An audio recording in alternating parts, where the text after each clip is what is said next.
December 1610, Hungary, the coldest winter in years. A Hungarian nobleman named Georg Thurzo led his men through the frozen gates of Csejte Castle.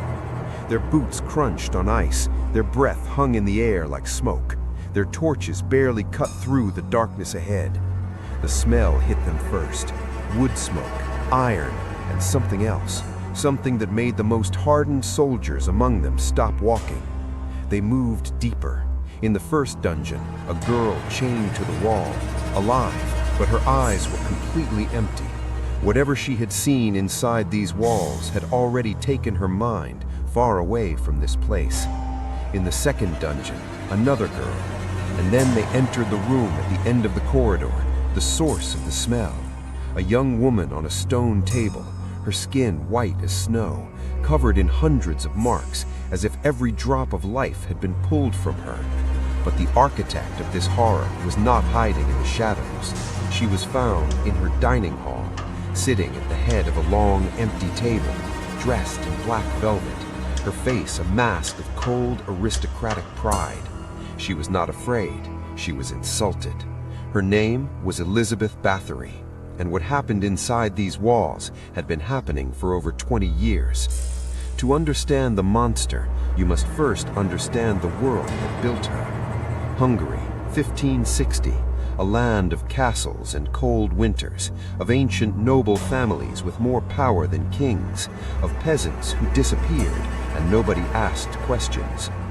Elizabeth was born into the most powerful noble family in Hungary, the Bathorys, so influential that one of her uncles was the King of Poland, another was the Prince of Transylvania.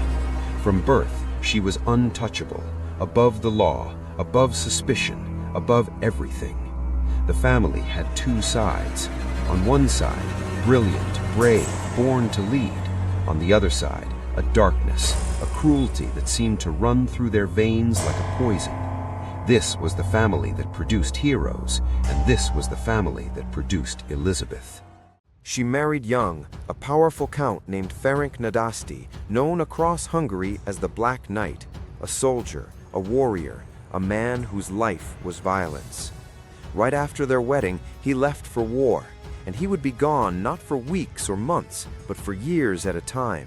And Elizabeth was left alone in a vast, empty castle with absolute power over hundreds of servants and entire villages of people who could not refuse her.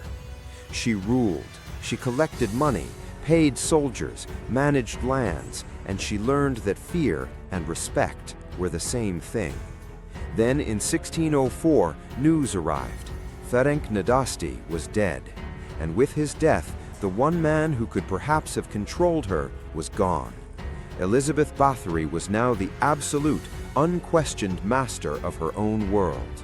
A dragon finally freed from its chain is a hungry creature. But there was one enemy she could not command, an enemy that watched her every day from inside her own chambers: her mirror. In her mid-40s now, the mirror was beginning to betray her.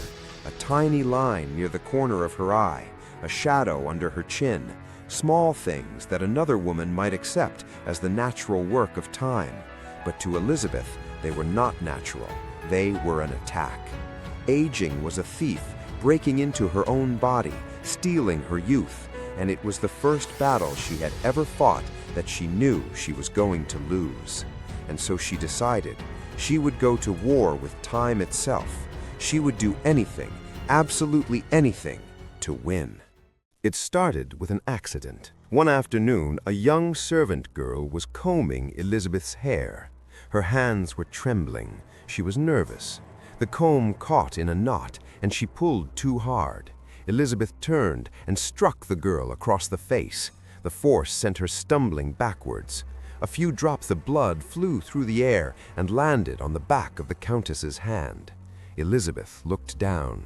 She grabbed a cloth to wipe the blood away, but as she cleaned her skin, she paused. The skin underneath seemed different, smoother, more alive.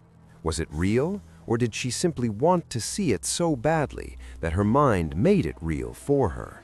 It did not matter. In that moment, a new and terrible idea was planted. She looked from her own hand to the bleeding face of the servant girl, and for the first time she did not see a clumsy servant. She saw a solution. Around her, a small loyal circle had formed. Doro, an old woman who whispered of dark magic and ancient blood rituals. Ila Jo, her childhood nurse, whose love was so blind it had twisted into something dangerous. Fitzko, a brute of a man who did not think, he simply obeyed.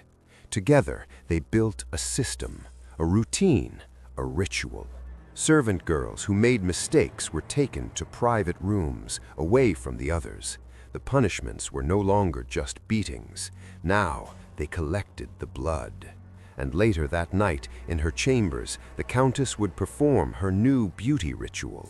She stared into her mirror, believing with all her heart that she was winning her war against time. Each time her helpers would whisper, "You look younger today, my lady," and she believed them. But the mirror was a cruel master. It always demanded more. The girls already inside the castle were no longer enough. She needed a stronger supply, younger, purer.